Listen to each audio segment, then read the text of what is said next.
Okay. Right. So thanks for tuning in, guys. So this is oh, hang on, we've got Andrews joining. Hello, hello, hello. All right, so we're recording this. This is just going to give you a very brief snapshot of what's happening in the market. And if you have questions, which I'm sure a lot of you will have, opportunity to ask them at the end. And look, it'll go an hour. If you all got questions, it will be a lot shorter than that. If you haven't, okay, so the first thing I want to say is that I've been in property now for 21 years, and I have to say this is the hottest market that I've ever experienced, and I'm not alone in saying that, okay? That said, we've experienced hot markets before. This is certainly not the first, and I'm sure it won't be the last. So we have been quite careful to not react too quickly in February because, of course, February is a month where there is a pent-up demand from the whole Christmas period, plus you've got a lack of stock because of the whole Christmas period again. So it's not unusual for February to be a very, very strong market. And it does give us obviously a lot of clues as to what the rest of the year is going to look like. But this particular year has been much stronger than we've ever experienced before. So, so let's just hit what we're experiencing and why, okay, and why we say that. So first of all, on the sort of macro level, CoreLogic released some data this week to say that the Sydney median house price increased by 3% in February, and that's the highest single month increase in the entire time that they've been recording. Now, and over the past 3 months, they're saying that Sydney median house price has gone up, or dwelling price, I should say, has gone up by 4.8%. Now, on the ground, in the areas that we are operating in, which, as you all know, sort of that 10K radius of the CBD, really we're estimating even it could be 10% increase since November. So that's what we're seeing on the ground. If you look at one property and a very similar property 3 months ago, it's about 10%. That's obviously extraordinarily strong. One of the things that we do, most of you have experienced or seen our pricing research. And so when we price a property, we've got to look at all recent sales, and then we've got to adjust them according to what the median has been doing since that property sold, or what the market has been doing since that property sold, and sort of give you a guesstimate as to, well, if it sold today, what would it sell for? So we try to keep our pricing research very, very current. And so when the market starts growing, what we like to do is measure the differential between what our top price, you remember we put a range in, so between X and Y. So if Y is a higher price, how much over Y are the properties selling for if they get to auction? Now, at the end of last year, so Q4, that figure was 4.17% over our upper price recommendation. And this year so far, it's 7.95%. So it's almost doubled from the last Q4 2020 to Q1 2021. So what does that mean? It means the market is speeding up. That's what it means.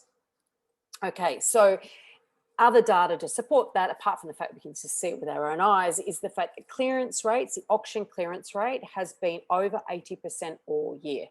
And even last year, which was a hot market at the beginning of 2020 before COVID hit, was a hot market. The clearance rate had started in the 70s, which is very strong, and it got into the 80s in the first week of March. So it took a month to climb to that level, whereas this year it just came out of the gates in the 80s and hasn't deviated from there. Every week I'm looking, expecting to go over 90, which would just be ridiculous.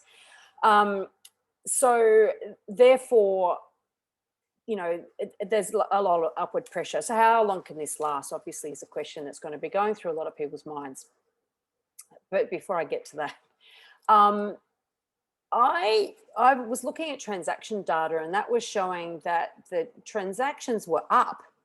But when I look at auction listings data, and so let me rewind a little bit. So when transactions are up, I'm thinking, well, that just means that we're actually are getting more listings, but they're getting evaporated. They're getting bought very, very quickly.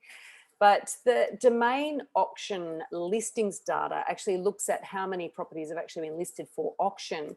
And so they compare that to last year, and it is lower. Like, so a year ago, so in the last weekend, for instance, the amount of properties listed for auction in Sydney, 624, but a year ago, it's 828. So there are fewer listings around. It isn't just perception. So that's obviously further exacerbating the problem.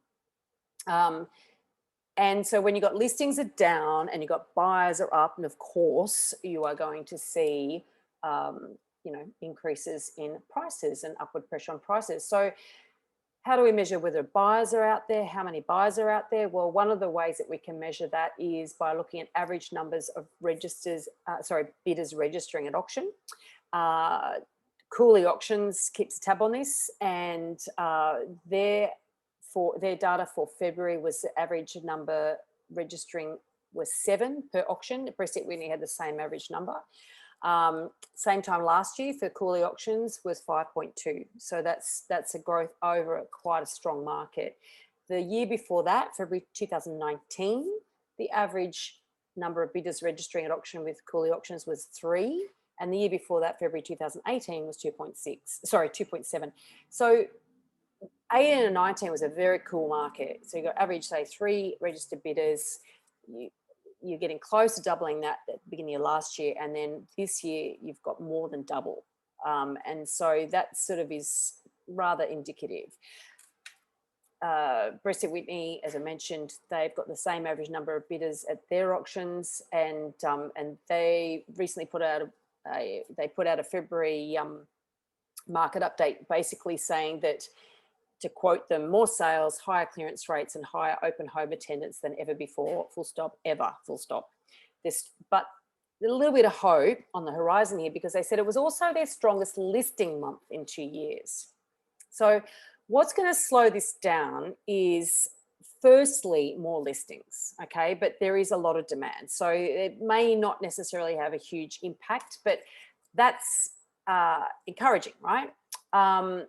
The other thing that there's some CoreLogic data that came out too, which is, it's aggregated, it's sort of macro, it's Australian, but it showed an increase of pre-listing activity. So they actually measure agents' appraisals, and so they actually measure that that's increased over last year. So there's some little bit of green shoots or some hope on the horizon in terms of more property coming on.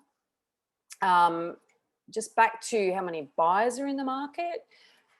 The ABS released their mortgage data, and home loans jumped by 10.5% in January to be 44.3% higher than a year ago. That's Australia-wide. And the other thing that we haven't seen, but we are now starting to see there, is that the owner-occupiers are starting to battle the investors. So the investors hadn't really returned to the market since really 2016, 17. And there apparently investment property loans are up by 9.4%. So there are more buyers coming into the market. So yes, there might be more listings, but there's also more buyers. What could put a stop to this growth? Well, obviously APRA could get involved. I mean, that's what happened at the end of 2016. They got involved really to tighten up lending to investors, because investors were highly active in that market. That's not the case at the moment, but still APRA could get involved. So there could be some prudential restrictions or regulations that change things. Interest rate rises. I mean, the RBA has said that they're not going to do anything before 2024, but there's already some murmurings around that. So who knows? But for the moment anyway, I think what we can look forward to, if you want to call it that, is continued growth, unless something big actually steps in the way and slows things down. I'm talking to a lot of different people, a lot of different walks of life, and it just, a lot of different industries, and it just appears that there is so much capital out there, so much cash, and people don't want to leave their money in the bank because they're not earning any interest on it. The share market's pretty volatile, and property seems to be the popular thing. So it's terrible news, of course, for anybody trying to get in the market. Worst news if you're a first home buyer. The good news is, I guess, that, hang on, we've got someone's just joined us. Hi, Catherine. I just noticed you joined us, and I'm recording this so you can pick up on the beginning of it. So we have, of course, we have, of course, an increase of buyers. We have low listings numbers, although some encouraging activity around the listing side of things. But we also have continued increase of people actually applying for money. So therefore, when you got all those things putting together, what we're really looking at is really no reason why we can see any slowdown in the immediate horizon. Now, prices don't always rise, let's face it. We've been through ups and we've been through downs. I've been through market cycles. But the problem is, if we're at the beginning of the cycle, then the temptation often for people is to sit on their hands and go, oh, I better wait and see what happens, or I'll wait till things slow down again. Now, if we remember back to the last boom, which ran from 2012 to 2017, Sydney median price went up 89% in that time. So over a 6-year period, many people I know doubled their property value. And so if anybody sat on their hands back in the beginning of that boom and waited it out and waited for prices to come off the boil again, well, the Sydney median price only came off 15%.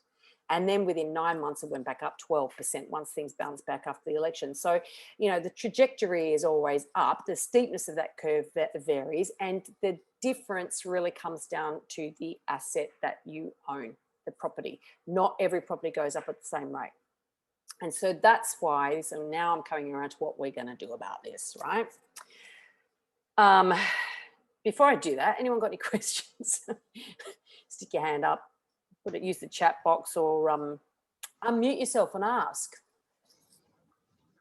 Hey Veronica, this is Susie. I'm just wondering if you've seen any trends in properties selling prior to auction. And also sort of a basic question on the market, are those sort of figures included in the auction clearance rates, or are they reported separately? Yeah. Okay, so the auction clearance rate figure includes any property that's been sold prior to auction. Yes, there's no sort of separate data for that. What we find though, in a hot market like this, more property goes to auction, and in a slower market, more property is sold prior to auction. And it is difficult to sort of get that exact data to verify that. But the agents at the moment, they don't need to try to sell it prior to auction. In fact, they tend to hate going through that process because it doesn't look good for them. Buyers end up hating them, it's messy and all the rest of it. But we'll get to what we're going to do about that. But yeah, you will see obviously a lot more property going to auction because they just know it's going to sell, and they also can just stand back and just let it happen. So yeah, that's I hope that answers that question. Any other questions? Okay, I'll continue. So there's a few things that I just want to bring to mind that will give you a competitive advantage in this situation. And the first one is, and you're all going to be in different situations here, but the first one is to talk to your broker. Now, I'm not here to say you need to increase your budget, right? You all got individual circumstances and you all have individual requirements, and how close you are to your maximum, to what you're after. Hang on, I've got another person coming in.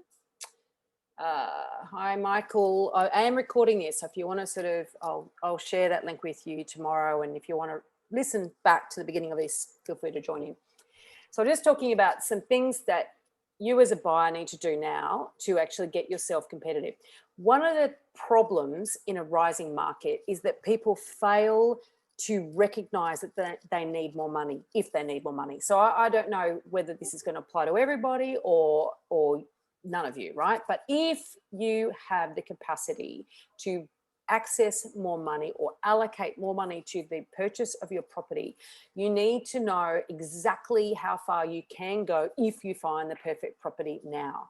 It is no point going through this exercise, learning about, what you get for your money, learning about the options in different, suburbs, different property types, et cetera, et cetera. There's no point going through that exercise, taking a few months to do it. And then by the time you sort of realize, oh God, I need more money, you go back and get that more money. And by that time though, really it doesn't make a huge amount of difference. So you've got to really save that time by having that exercise done right now. So if you remember, for those of you, I think you've all done a getting started session with us. In that getting started session, that section we talk about, well, how much do you really need for the perfect property? If you actually have the capacity to go there and you need a case to do so, now's the time to do so, because you don't want to miss out by waking up to that too late. If that's not an option for you, that's fine. I've other things I'm going to talk about, but I just want to really hone in that this is not the time to be thinking about what I'd like to spend on a property if you actually have the capacity and it's within your means to borrow more in order to be able to get what you're after. Okay, so that's the first thing. Other thing about that, if you go to your broker and you do get increased budget, don't increase your expectations accordingly, right? So you don't go, right now I want 4 bedrooms, not 3. It's like you've got to stick with what your first expectations were. I'm not saying you have to spend that full budget that you will then have. It's just that you have to have it available at the ready in case you need it. And that's just a vastly more efficient way of doing it, okay? The next thing that's going to put you in advance, and if you can't do that, this is plan B is a really important thing to have in your mind. Now, in the past, when we've dealt with these sort of conditions, and as I said, this is the hottest market we've dealt with, but we have dealt with hot markets before. You know, back in the last boom, we'd have people coming to us and they would, a lot of people sold, you know, in say 2014 is a good example of year, and 2015 it happened as well. People thought this can't keep going and they sold. And then they didn't buy in quick enough and they lost massive traction. So speed is important. Now, I'm not saying you rush and buy the wrong property. That is not what I'm saying. I will talk about staying the course in a moment. But it does mean that you have to be really responsive and really decisive when a good one has been found. And we will obviously be on the front foot with you, but what we need to know, we need to take advantage of an opportunity if there is one to buy that property prior to auction. And we won't be able to do that if we're waiting for responses, if we're waiting for you to decide on the property. We need to sort of help you get to a point where you can make a decision quickly. Now that's not, hang on, I've got another.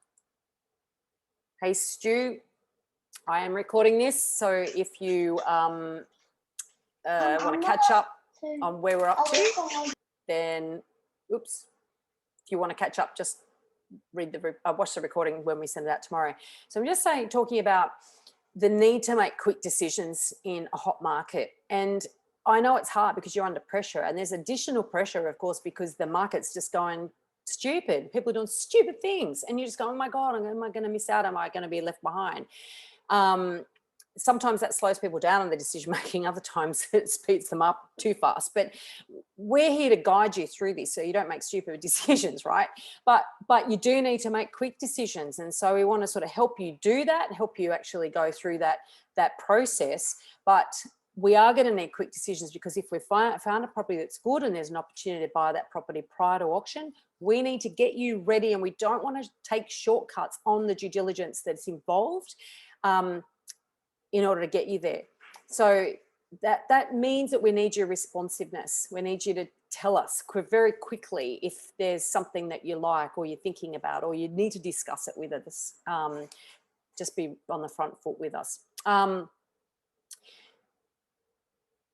It's at the same time, as I say, you've got to be ready to move quickly. You've got to access more money if it's within your capacity and if that's the right thing for you. There's no point sitting on your hands and sort of think, oh, but I don't think it's right. I shouldn't pay that, or I shouldn't have to pay that, or there's all sorts of stuff that goes through our brains when the market's like this. The fact is, if it's rising and you want to buy into this market, you need to give yourself every opportunity, right? So the other thing is stay the course. Like at the same time, as I've said, be quick, be ready to act quickly. I don't want you to rush and just buy anything just to beat the price rises. You know, there's plenty of people who got caught out buying, you know, even in 2016, a good year or 18 months before the last boom ended, and absolutely buying a dog asset and paying way too much money for it. And probably now they'll make their money back, but like they've gone through a whole period of time where really they've gone massively backwards. Sometimes they might still be behind the 8 ball. So what we have, you know, what I'm talking about here is that even though the market's rising fast, buyers are competing for anything. They're not being selective or choosy on what they're competing for. And so if we're going to compete, which we're going to have to, if we pay a premium for something, which we're going to have to, the fact is you need to buy, generally speaking, you need to pay more than somebody else, particularly if you go to auction. That's just a fact, right? But let's be really careful about what you pay a premium for. So I want you to understand and be confident that we're not just going to just throw caution to the wind and say, just get in. We still want to make sure you're buying a quality asset. If you're buying it for an investment, obviously that's super, super, super important, because at the end of the day, it's not for your requirements. You're not living in it. And if you're buying as a home, then we need to consider obviously the investment aspect of it as well, because, particularly with low interest rates, a lot of financial advisors for the first time ever are actually advising people to really invest in upgrading their own home, because as opposed to buying separate investments, because this is a great tax environment to do it. Now, I'm not advising you to do that because I can't do that. But what I'm saying is that these are the times when you've got to, you always got to think of your own property as an investment, but certainly even more prevalent now, particularly when you're probably spending more money on it. Right. The plan B I mentioned earlier, having plan B is really important. Back in the last boom, we had some clients would come to us. They needed to buy a family home. They were really fixed on location. And we used to have to say to them, look, if your budget is borderline, you cannot access more money, and you must stay in that location for school catchment or whatever reason, or you just don't want to move out of that area, but you need a bigger home. Sometimes plan B is actually to buy an investment property and continue renting. That's if you are renting, right? And it's, once again, it's unique to everybody, this plan B. Sometimes plan B is going to another suburb. That is plan B. You don't want to, but you need to. So you need to have a plan B. I'm more than happy to talk to you individually on what your plan B may be, but your plan B needs to be clear, and you need to be ready to move to it very quickly, because once again, any delays in moving from plan A to plan B is basically going to set you back further. So clarity in what's right for you, clarity in your budget, clarity in what your options are if you can't actually afford what you want where you want it to be, and also clarity on what's a good asset, so that you don't be tempted to jump for just anything and pay whatever just to put yourself out of misery. We're here to prevent you and guide you through that. And then back to the pre-auction offers. This is something that, as I said earlier when Susie asked the question, agents tend to discourage people from making pre-auction offers when the market's hot. There's a number of reasons why they do that. One is because they just want to, it's easy, let's face it. Going to auction is way easier for an agent than trying to field pre-auction offers. Some agents are really, they go to ground. They actually will so actively avoid taking offers that they practically don't even return phone calls. Right, so it's very difficult to try to buy a pro with an agent like that. And some agents will do a deal, but they will, they won't necessarily work with you. And so if we're in a situation where the agents actually actively work against us and in a way penalize us for trying to buy the property prior, then there's no point us trying to do that. So there's certain conditions that we need to look for before we go in to make an offer prior. But this is what we did the last time there was a booming market. When you can measure the differential between the top of our pricing recommendation and what properties ultimately sell for when they go to auction, we can make a fairly good judgment call that if we can buy a property within our research range, that we are saving our clients money. Depending on what the agent is quoting, as you're probably aware, like it could be that the property's been quoted at 1.5. It could be that we priced it and it says, actually, it's going to go between 1.65 and 1.75 every day of the week, right? Based on our data, if it goes to auction, it's going to sell for 8% more than 1.75. So if we go in with an offer at 1.75, for argument's sake, or 1.735, it's going to look like a good offer compared to the agent who's still quoting 1.5. And so sometimes we go in like that. It's hard. We go in hard. It's never plucking a figure out of the air. It's always quite strategic in the way we go about it, but also we time to try to minimize the opportunity for other buyers to take part. And that's how we secure property a lot of the time in a hot market. Now, we did that in the last boom, and we were able to secure, you know, a number of properties, and we were confident that if those properties went to auction, our client would either A, have to pay more money, or they would miss out. So that's really what we're going to have to do. We're going to ramp up the pre-auction offers. We're going to be saying, right, and this is, by the way, this is something that I will not be saying publicly. I will not be saying this on the podcast. I will not be writing articles about this. I won't be saying this in interviews, because this is actually our competitive advantage, is actually knowing what the probability of that property to go over that range is at auction. Us knowing that, we can have a lot more confidence in actually going in with a really strong offer designed to scare other buyers, designed to scare the owner into it's the fear factor of, well, what happens if I don't take this? You know, it's designed to actually get them thinking, I'm not prepared to take that risk. And it's also designed to knock out other buyers who are unprepared. So our timing of this is ideally in the second week of the auction campaign as well. So there's timing, there's the actual how we do it, how we actually present that offer, the timing around the actual, the deadline of that offer, getting all of our due diligence done early so that we're in a position to act and strike when the iron's hot.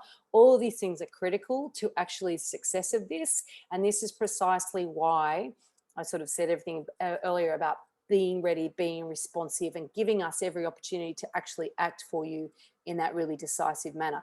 It won't always work, right? I can't sit here and go 100%, can't do that. There are still going to be some times when someone takes us on, they've got more money.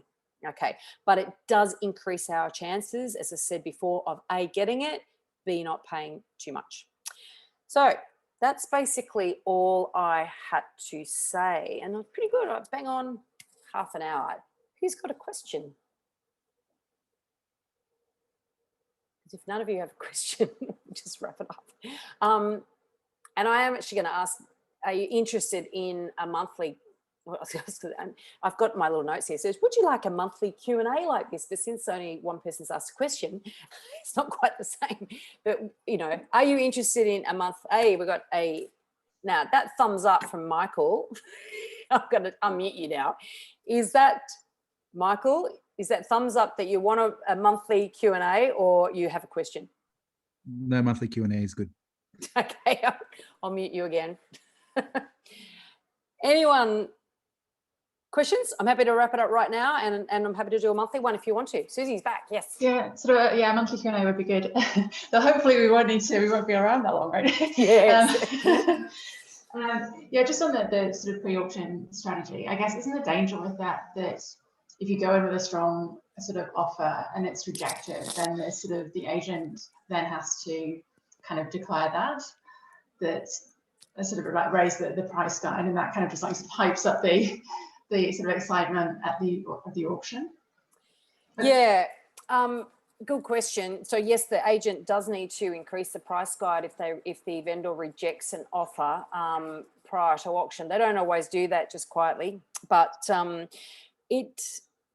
they don't want to do that, because like in this scenario I gave before, say the agent's quoting 1.5, they're quoting 1.5 because they want people to think they've got a chance of getting it at a cheaper price.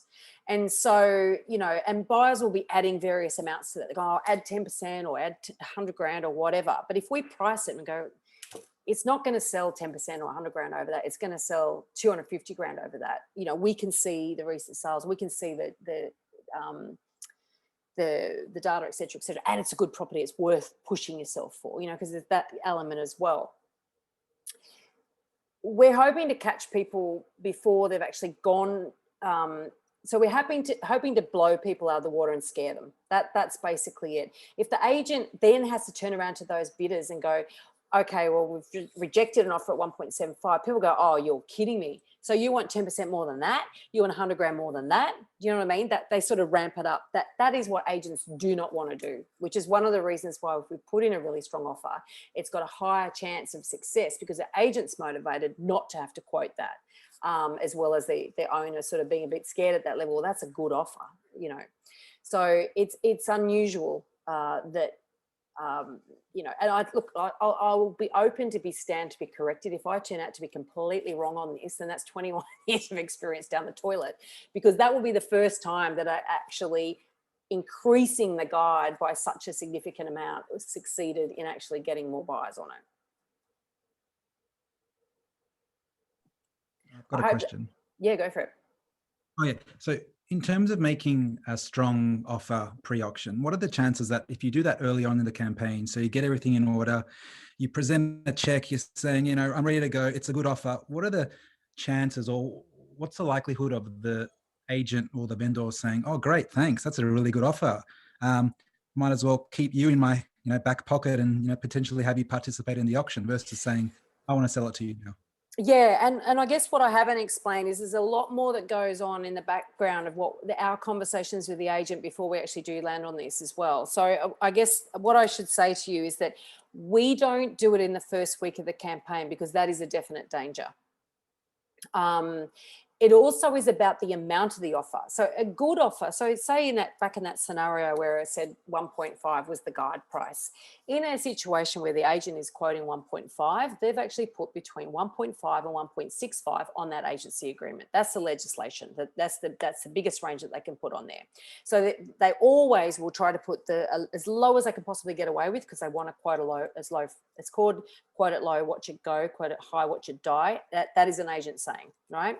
So they want to quote as low as possible. So it's got to have that sort of lower figure. And then they're unable to put a higher range on that, right? Than 10% over that figure. Now I've forgotten how I was going to answer the rest of that question. So if someone goes in the first week of the campaign and puts an offer at say 1.6, you know, that's a good offer on a 1.5 quote, but it's still within the range. And so that's a sort of offer that won't succeed. And it might be that it's not worth more than 1.65. This is only in scenarios, can I say, when it is definitely going to sell, because you can see it in demonstrated recent sales. And this is the other interesting thing about the way agents quote. Yes, there's this certain predisposition and certain trends that they follow, but you'll get another agent that doesn't do that, or another one that actually made a mistake and overquoted it, you know, overpitched it, and you'll get another one that massively underpitches it too far. And in fact, there was one auction at the end of last year that actually picked up within our range, and it was competitive. There's a lot of people there, but the agent had actually too underquoted it, if that makes sense. So those buyers were not primed in the right area. So it's not an exact science, but fundamentally it's the timing and it's the amount of the offer that can cause that can stop that happening. But the other thing too is working with the agent, you know, so we know how to have these conversations with the agents that actually gives us the information we need so that we can actually formulate our plan of attack. And it's the agents give us away. Some of them are really straight up with us. They gave us a lot of sort of, you know, collegiate respect. Others aren't like that. They just talk in dialogue, but we know how to interpret that dialogue. So there's a lot that goes underneath us deciding to go in with a pre-auction offer. But these are the, as I said before, these are the conditions where we need to do that to have greater success of not overpaying at auction or missing out. Does that make, I hope that makes sense. Yep. Anyone else got a question? Okay, no more questions. Well, as I said, I'll record this and I'll get Simone to share it, the link with you tomorrow, and we'll schedule another one in a month. Might just be after Easter, perhaps.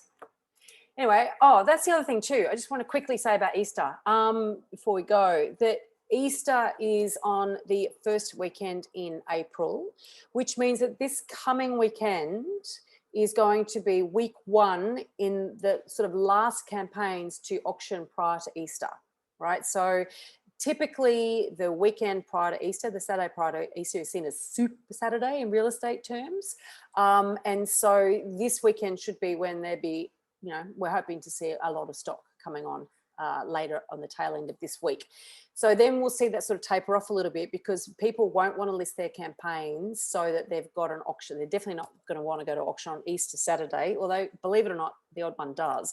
They won't want Easter Saturday to be the first, second or third week in the campaign either. So there will be less stock actually coming on in the immediate next 4 weeks. After that, there's school holidays and whatever, that can sort of create a little bit of havoc with it. But and usually then we see things really start to pick up again after the Easter school holidays. Michael, question. Oh yeah, just one more thing, just following on from my previous conversation. So you're putting a good offer. Is there any benefit in sort of saying, look, this is our best and final offer, and if not, I'm just not going to go to the auction. Like we don't want to go through all that fuss. Is that a good tactic, or is that a bit of a waste of time sort of thing? How does that play out with the buyer and the agent? It's a classic tactic of buyers who are trying to get an advantage against an agent, but not realizing that agent has a hell of a lot more information at their fingertips than that buyer does. So the fact is that this market, there's no point of buyer threatening the agent to say, oh, I won't turn up, because the agent said, well, you know, to be quite frank, I don't care. I don't care. You are no loss to me, you know? So how we deliver that offer is absolutely critical and that's one reason also why the amount of the offer is so critical as well. And how we present that and how we tie that up and tie it off, right? Because at the moment, buyers are completely, it's called a seller's market. You know, buyers are at a massive disadvantage. Anyone trying to sort of threaten not to be there, it's a hollow threat. So we won't do that. And so agents, you know, there's no point us sort of having that dialogue or trying that sort of thing with agents. We will give them we'll tighten up the parameters around that offer. We will do what we can do to give that offer legs, you know, but that is not the way to do it. Cool, thank you. Cool, no worries. Any last questions? All right then. Just another quick question on the same topic, and just trying to get in the mind of the vendor's agent. Yeah, like how collegiate are they, like in respect of, do they talk to each other? Like would they know that the same buyer is, you know, put in an offer for multiple different properties? Do they do their research looking at the, like, who are the registered bidders of different properties? They do that in individual offices, yeah. Although some don't. But the culture, it all sort of depends on the individual culture within the agency. But certainly, you wouldn't get two agents from different agencies. Very unlikely that they would actually share information like that. But certainly internally they would. Yeah, and you know, and of course, some of them. Honestly, some of them are really slack. Some of them do not collect information like that. They don't care. They just let the market do what the market does. And others will collect that information. And look, in the current market, a doorstop could sell a house. You know what I mean? It doesn't require a huge amount of skill. When it becomes a buyer's market, that, you know, the agent that knows how to do that, they are way more skillful and way more, get much better results for their owners than, you know, your Joe Blog average agent. But in the current market, it sort of doesn't matter. I mean, the other thing too, just in case there's sort of a secondary question to that, is that, you know, when we make an offer on behalf of the client, obviously the agent knows that we do that. They might know that we've underbid on something else for that client. So they, you know, yes, they know that you've got a certain amount of money. But how we make the offer is very much individual to each actual property as well. And so, you know, we bought properties from agents where we've bid more on for the same client on a different property and we've paid less for something else. So it doesn't have to necessarily translate into, you know, what you end up paying. Is, yeah, in case that was what you were thinking. Anything else? I should give you all a countdown. Thanks for tuning in. Anyway, as I said, for you that came a little late, if you want to watch the beginning, that in the beginning, I just went through some of the data at the moment in terms of mortgage data, listings data, and clearance rate data and buyer activity data. So if you want a bit of background on that, then watch for the first bit. Okay, guys. Well, I'd love for all of you not to be present for the next month, because it means we've successfully found your home bought at the right price. So we can all have that intention, and you know, we're on the case for you. Whoa, is there a question? Oh no, there's okay, a message. Excellent. We're going to do monthly sessions that seems to be the case. Okay, see you guys. Enjoy your evening. Thank you. Thanks, See ya. Vanessa. Thank you. Bye. Bye. Thank you. See ya.